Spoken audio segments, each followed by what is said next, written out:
दुनिया के तमाम बड़े मुद्दों के पीछे का सच। Sanmark presents editors cut. Editors cut में आपका स्वागत है। आज हम चर्चा करेंगे इंडिया एआई समिट 2026 के विषय पे।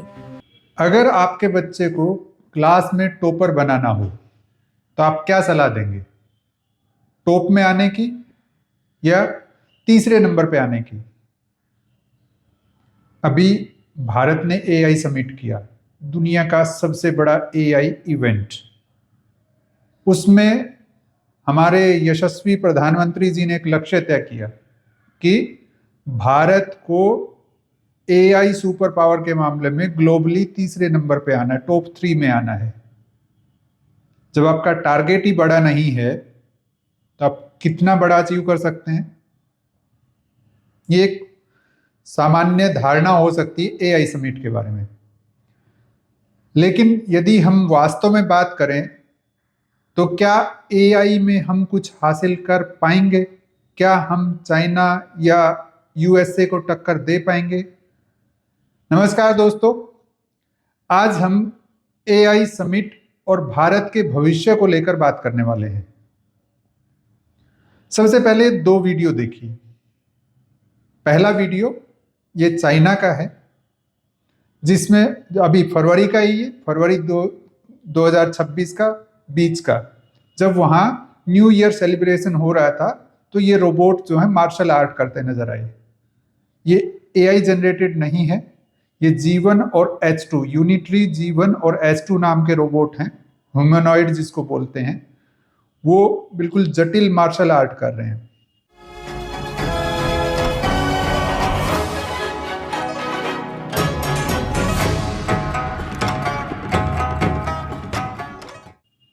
एक दूसरा वीडियो अभी अपना इंडिया का देखिए। यहां एक युवा गोबर के उपले बनाने के लिए एक नई टेक्नोलॉजी विकसित करके उसका गुणगान कर रहे हैं।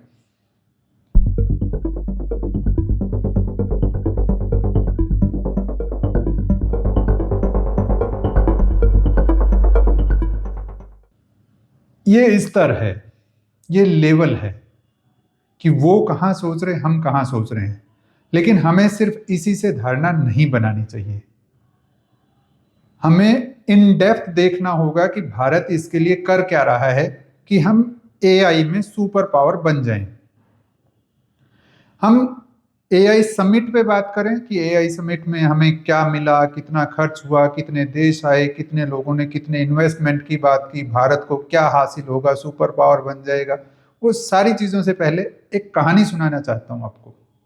बड़ी मजेदार है और ध्यान से सुनिएगा। लोक कथा नहीं है, बनावटी कोई कहानी नहीं है, रियलिटी है, लेकिन स्टोरी है। चाइना में बीजिंग में एक महिला है, उनके पास एक कॉल आया लैंडलाइन नंबर से कि आपके बच्चे को जीनियस क्लासेस के एंट्रेंस एग्जाम के लिए अपीयर होना है। ये कोई रिक्वेस्ट नहीं थी, ये सीधा ऑर्डर था। बात है 2022 की, जब चाइना में पूरी तरह लॉकडाउन था। कोविड के कारण फुल लॉकडाउन में था चाइना, और उस टाइम पे किसी पेरेंट के पास इस तरह की कॉल आई। कोई भी आम आदमी होता तो उसको लगता कि कोई भद्दा मजाक कर रहा है, लेकिन वो महिला चाइना का सिस्टम अच्छे से जानती थी। उसने अपने बच्चे को एंट्रेंस एग्जाम के लिए तैयार होने को कहा। तय समय पे उनके घर के आगे एक वैन आई, उसमें बच्चे को बैठाया गया। 1.5 घंटे तक वो वैन सड़कों पे घूमती रही और उस बच्चे का एग्जाम अंदर चलता रहा। उसको मैथमेटिक्स और साइंस के जटिल सवालों के जवाब देने थे उसमें। उस टेस्ट 1 घंटे का था, टोटल 1.5 घंटे का टाइम लगा, और उसके बाद उसका सिलेक्शन हुआ जीनियस क्लासेस में। जीनियस क्लासेस एक यूनिक प्रोग्राम है चाइना का, जिसमें हर साल 1 लाख बच्चों को सरकार खुद से चुनती है और उनका टॉप यूनिवर्सिटीज और टॉप इंस्टीट्यूट्स में एडमिशन कराती है। इसको स्टेम बोलते हैं, stem STEM, science, technology, engineering and management. इसके जो टॉप इंस्टीट्यूट हैं चाइना के, जिनमें सिंघुआ या पेकिंग जैसी टॉप यूनिवर्सिटीज शामिल हैं, वहाँ पे एडमिशन कराया जाता है। वहाँ बहुत मारामारी रहती है। जैसे हमारे यहाँ आईआईटी में एडमिशन लेना मुश्किल है, उसी तरह वहाँ इन यूनिवर्सिटीज में एडमिशन लेना मुश्किल होता है। लेकिन चाइना की गवर्नमेंट जो है वो स्कूल लेवल पे बच्चों पे नज़र रखती है, और जो भी बच्चा लगता है कि ये जीनियस होगा उसके पेरेंट्स को खुद कॉल किया जाता है। उसके बाद उनको तैयार किया जाता है इंटरनेशनल ओलंपियाड के लिए। किस तरह के ओलंपियाड? मैथमेटिक्स का है, साइंस का है, इंजीनियरिंग का है, मैनेजमेंट का, उन सब के लिए। इसका परिणाम आपने पिछले साल देखा होगा, फरवरी 2025 चाइना से एक छोटी सी न्यूज आई कि डीप सीक ने R1 नाम का एक AI मॉडल तैयार किया है। डीप सीक कंपनी का नाम था और R1 उनका AI मॉडल था। उस AI मॉडल की खबर आते ही दुनिया की सबसे बड़ी, सबसे जटिल चिप बनाने वाली, सुपर चिप बनाने वाली एनवीडिया कंपनी के शेयर एक दिन में 11% तक टूट गए। $600 बिलियन का नुकसान हुआ था अमेरिका की उस कंपनी को इस एक खबर से। वो जो डीप सीक बनाने वाले बच्चे थे, युवा थे, वो उस जीनियस क्लासेस से निकले हुए स्टूडेंट हैं। ये पूरी कहानी अब आपको समझ में आ रही होगी कि चीन बहुत कुछ क्यों कर पा रहा है। चाहे वो अलीबाबा जैसे ग्रुप खड़े करने की बात हो, या फिर AI में आगे निकलने की बात हो, या खुद का YouTube जैसे पूरे प्लेटफॉर्म बनाने की, फेसबुक जैसे प्लेटफॉर्म बनाने की, या व्हाट्सएप जैसे सोशल मीडिया प्लेटफॉर्म बनाने की बात हो, वो चाइना इतनी आसानी से क्यों कर पा रहा है। ये उनका सीन है कि वो हर साल 1 लाख बच्चों को खुद से चुनते हैं, उनको टॉप यूनिवर्सिटीज में तैयार करते हैं, और धीरे धीरे वो पूरी दुनिया में छा जाने के दिशा में आगे बढ़ते हैं। जिस समय अमेरिका खरबों डॉलर डाल रहा था AI में, उस समय चाइना अपनी सिर्फ ह्यूमन कैपिटल पे काम कर रहा था, मानव पूंजी पे काम कर रहा था, मशीनों पे नहीं। और वो डीप सीक जो बनाया उन्होंने, वो एक और खास बात थी कि उन्होंने उस टाइम पे बनाया जब अमेरिका ने चाइना को हाई एंड जो बहुत सुपर पावर वाली जो चिप्स हैं वो देने से बैन लगाया हुआ था। उसके बावजूद उन्होंने उस तरह का मॉडल तैयार किया। अब वो नेक्स्ट फेज में जा रहे हैं। अब हम बात करते हैं भारत की। चाइना का सिस्टम समझ में आ गया अपने। भारत में क्या हो रहा है? भारत ने अभी AI समिट किया, उसमें कई तरह के तमाशे भी हुए। तमाशों पे हम ज़्यादा बात नहीं करेंगे, चाहे वो गलगोटिया का हो, गलगोटिया के कुत्ते की बात हो, या उनके रोबोट की बात हो, या फिर यूथ कांग्रेस ने जो प्रदर्शन किया उसकी बात हो। हालांकि कोई भी आदमी ये मानेगा कि भले उन्होंने प्रदर्शन जिस तरह से किया वो गलत था, लेकिन उनके साथ टेररिस्ट जैसा व्यवहार तो नहीं किया जाना चाहिए। आखिर वो भी देश के युवा हैं और उन्होंने ऐसा कोई काम नहीं किया है कि देशद्रोह जैसा कुछ कर दिया हो। खैर वो अलग चीज़ है, उस पर हम बात नहीं करते। अभी हम बात करते हैं AI पे, AI समिट पे। हमारे यहाँ टारगेट दिया है कि हम टॉप 3 में ग्लोबली आ जाएं AI में।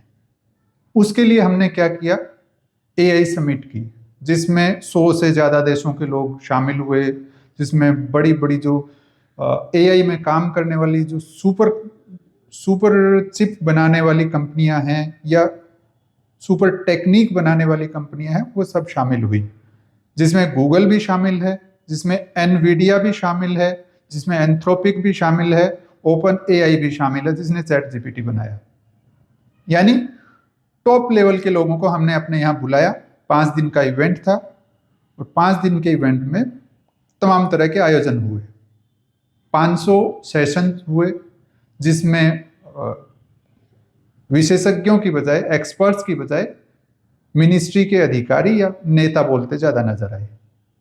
खैर वो सरकार का डिसीजन है। उसमें एक तमाशा भी हुआ कि गलगोटिया यूनिवर्सिटी, एक प्राइवेट यूनिवर्सिटी ने चाइना के रोबोट कुत्ते को अपना बता के, स्वदेशी बता के पेश किया। उसने कई तरह के सवाल खड़े किए कि भाई क्या किसी मिनिस्ट्री ने जांच नहीं की थी?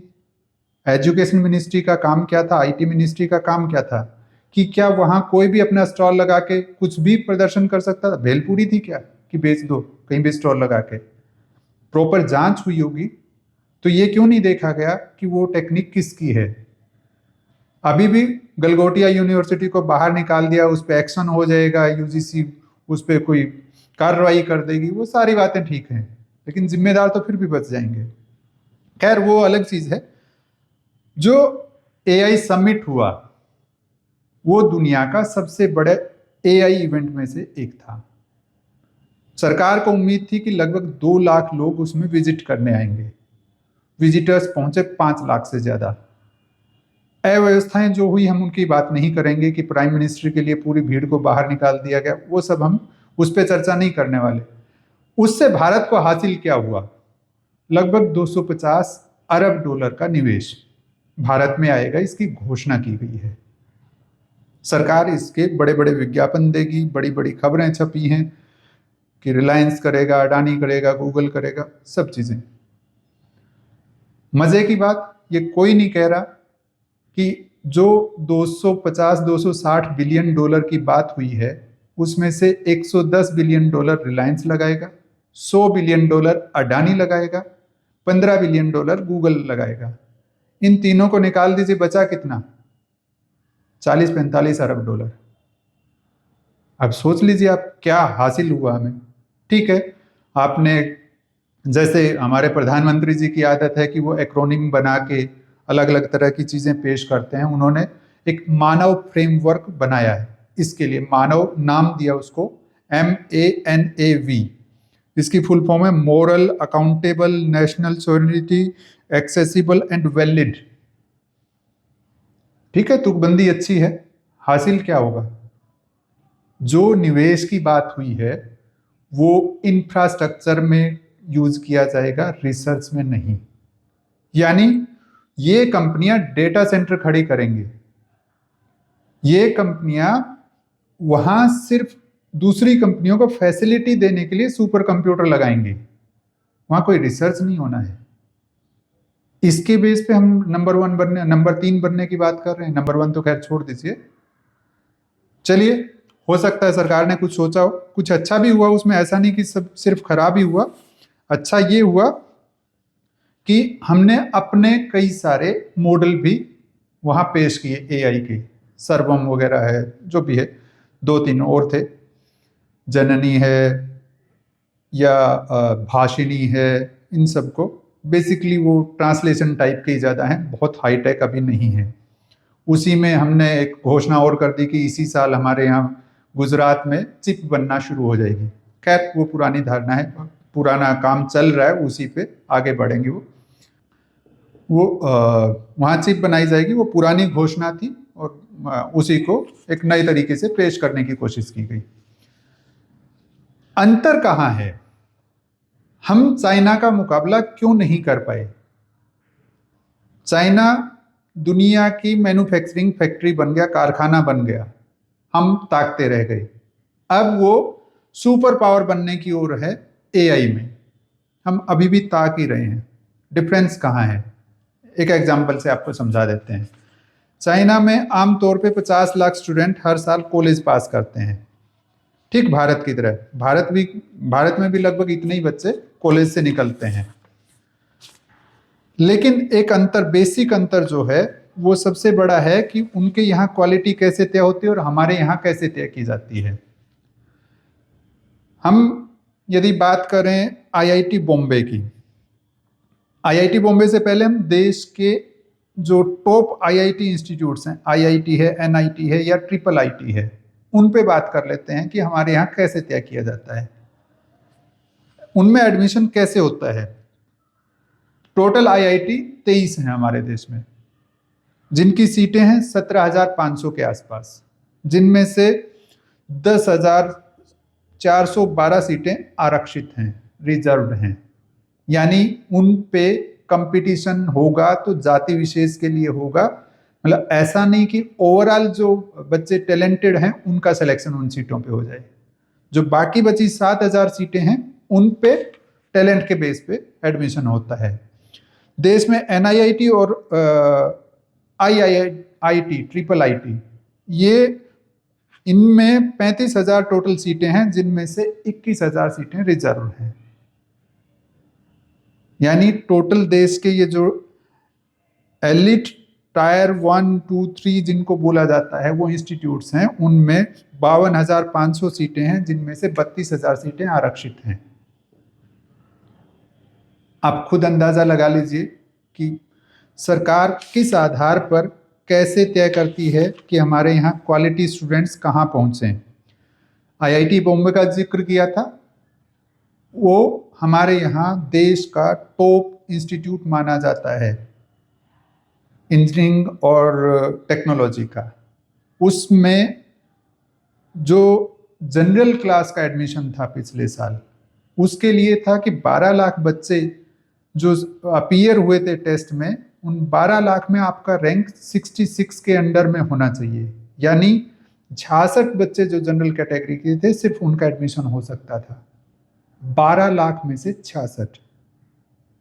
ओबीसी की बात करें, ओबीसी का जो ओबीसी वालों को जनरल कैटेगरी से compete नहीं करना था, उनकी अलग कैटेगरी थी, उसी में से उनका चयन होना था। उसमें यदि उनका रैंक सिर्फ उस कैटेगरी में रैंक 600 तक भी है तो भी इजीली एडमिशन उनका हो गया। एससी में उनका भी एक अलग कैटेगरी थी कि एससी वालों से ही compete करना है उनको। उसमें उनका था कि 2,500-3 हज़ार तक भी यदि रैंक है तो इजीली उनका एडमिशन हो जाएगा। एसटी का और बुरा हाल था कि उनको अपनी कैटेगरी में यदि उनका रैंक 10,000 भी है, सिर्फ अपनी कैटेगरी की बात कर रहे हैं, अपनी जाति की बात कर रहे हैं, उसमें यदि उनका रैंक 10,000 भी है तो भी आईआईटी बॉम्बे में एडमिशन हो जाएगा। यदि ओवरऑल मार्क्स की बात करें, जो टेस्ट हुआ था वो 300 नंबर का टेस्ट था। यदि आप जनरल क्लास के स्टूडेंट थे, उसको यदि आईआईटी बॉम्बे में एडमिशन लेना है तो 300 में से 280 से ज़्यादा नंबर उसके आने चाहिए, जबकि एससी एसटी के लिए वो 150 नंबर आने पे भी एडमिशन हो रहा था। ये हमारे यहाँ पैमाना है कि हम अपनी प्रतिभाओं को कैसे गढ़ते हैं, अपना भविष्य कैसे गढ़ते हैं। वहाँ से हमारे देश के टॉप साइंटिस्ट, इंजीनियर तैयार होते हैं। वहाँ पे यदि इस तरह से दोयम दर्जे का भेदभाव किया जाएगा, दोयम दर्जे का व्यवहार किया जाएगा प्रतिभाओं के साथ, तो आप क्या उम्मीद करते हैं? आप सुपर पावर बनेंगे? नहीं। शायद हमारे जो नीति नियंता बने बैठे हैं उनकी धारणा ही कुछ और है। यकीन नहीं होता तो आप एक चीज बताइए मुझे, आपने कभी चाइना के प्रेसिडेंट को ये कहते सुना है कि आप पकोड़े तल लीजिए? क्या अमेरिका के किसी मिनिस्टर ने ये कहा है कि हम मूत्रालयों से पेशाब इकट्ठा करेंगे और उससे यूरिया बना लेंगे? या किसी और जापान के, जर्मनी के, इटली के, ब्रिटेन के किसी और मंत्री ने ऐसा कहा हो कि नाले जो हैं उनसे बहुत गैस पैदा हो सकती है, हम उनके ऊपर फिल्टर लगाएंगे और उनसे गैस इकट्ठी कर लेंगे? हमारे यहाँ तो महानुभाव ये तक कहते हैं कि गाय के दूध में सोना न होता है। गाय में एक खास नस होती है जिस पे सूर्य की धूप पड़ती है तो उससे सोने का उत्पादन होने लगता है। महान है, महान लोकतंत्र के महान नेता। तो ऐसे में हम क्या उम्मीद करें? क्या हम सुपर पावर बन जाएंगे एआई में? ये सिर्फ सोच की बात है। एक एग्जांपल मैं और दे देता हूं आपको। ताइवान इतना सा देश है, बिल्कुल इतना सा, 2,30,00,000 के आसपास आबादी है, यानी यूपी का 10वां हिस्सा। यूपी में करीब 23 करोड़ के आसपास आबादी है और वहां की ताइवान की पूरी आबादी 2.3 करोड़ है। वो दुनिया की टोटल जो चिप हैं उनका 65% तक अकेला ताइवान बनाता है, 65%। और यदि सुपर चिप्स की बात करें जो एआई में यूज हो रही हैं तो 95% तक उनका कब्जा है। छोटे से देश का ये हाल है। क्यों है? क्योंकि वो अपनी प्रतिभाओं को सबसे ऊपर रखते हैं। वहाँ पे जातिवाद नहीं होता, वहाँ पे आरक्षण नहीं होता, वहाँ पे चेहरा देख के टीका नहीं किया जाता। हमारे यहाँ क्या हो रहा है? अब कई सारे एग्जाम्पल हैं। अभी यूपी में एक कोचिंग सेंटर खुला है, सरकार ने खोला है। 5,000 बच्चों को कोचिंग दी जाएगी फ्री ऑफ कॉस्ट। वहाँ के तस्वीरें वीडियो आप देखेंगे, हैरान रह जाएंगे कि एयरपोर्ट का लाउंज भी नहीं होता, इस तरह की फैसिलिटी, इस तरह के काउच सोफे वहाँ दिए गए हैं। किसको मिलेगी ट्रेनिंग, कोचिंग किसको दी जाएगी? सिर्फ SC ST OBC को। मतलब जनरल क्लास में कोई गरीब नहीं हो सकता क्या? ब्राह्मण बनिए, जाट राजपूत के घर गरीब पैदा नहीं हो सकता कोई? मतलब ये जो भेदभाव है राजनीति के कारण, इसके कारण देश पीछे रहा है हमारा। और संभवतः यही कारण है, यही एक चीज है जो ले बैठेगी से हमारा मतलब है हम पहले से पीछे हैं और पीछे हो जाएंगे। बड़ी अच्छी चीज है सपने दिखाना। पहले अच्छे दिन के सपने दिखाए गए, फिर किसानों की आय दोगुनी होगी के सपने दिखाए गए, फिर सबका साथ सबका विकास के सपने दिखाए गए। अब 20 साल बाद के एक सपने दिखाया जा रहा है कि भारत विकसित हो जाएगा। अच्छी चीज है, सपने देखने चाहिए, लेकिन उनको पूरा करने की हैसियत भी तो होनी चाहिए। उसके बिना सिर्फ सपने देखने से कुछ नहीं होगा। जब देश का एजुकेशन मिनिस्टर इस चीज में बिजी हो कि जो बच्चे प्रतिभावान होते हैं अगड़ी जातियों के, उनको गुनाहगार पहले से कैसे बनाया जाए, उनसे पढ़ने का हक भी कैसे छीन लिया जाए, तो उस देश में आप कैसे साइंटिस्ट तैयार करेंगे? ये जब स्थिति है, तब हम यदि बोलें कि हमें सुपर पावर बनना है, तो मुंगेरी लाल के सपने ही नजर आते हैं। रियलिटी बहुत दूर है। हम ये कतई नहीं कहते कि आरक्षण खत्म कर दीजिए, हम ये कतई नहीं कहते कि आप जो वोट के लिए पॉलिटिक्स कर रहे हैं उसको चेंज कर लीजिए, लेकिन एक काम जो देश हित में हो सकता है वो तो एटलीस्ट किया जा सकता है कि आप एक टेस्ट तय कर दीजिए, उसके लिए तैयारी की जगह जगह सेंटर खोल दीजिए। उन सारे सेंटरों में उनको पूरी तरह ओपन रखिए, सबके लिए ओपन रखिए। किसी कास्ट का हो, किसी धर्म का हो, बच्चे में प्रतिभा है वो तैयारी करे, टेस्ट दे, क्लियर हो जाए, उसका सिलेक्शन कर लिया जाए। बाकी तमाशा क्यों? जाति देख के जब तक आप ये जात पात का जहर घोलेंगे, धर्म मजहब का जहर घोलेंगे, तब तक देश हित की बात करना बिल्कुल मूर्खता वाली चीज लगती है। दोनों में कहीं तालमेल नहीं है, दोनों पूरी तरह विरोधाभासी हैं। AI में यदि हमें सुपर पावर बनना है, यदि हमें एनवीडिया जैसी या डीप सीक जैसी कंपनियां खड़ी करनी है, तो उसके लिए हमें सरकार को, प्राइवेट सेक्टर को रिसर्च और डेवलपमेंट पे खर्च करना होगा।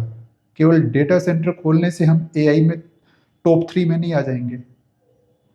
आईना दिखाने के लिए एक छोटी सी चीज और बता देता हूं आपको कि UAE, जिनको ये माना जाता है खाड़ी देशों को कि वो सिर्फ तेल के आधार पे मिले पैसे के दम पे ऐश कर रहे हैं, उस छोटे से UAE देश ने, यूनाइटेड अरब अमीरात ने 2017 में AI की मिनिस्ट्री बना दी थी।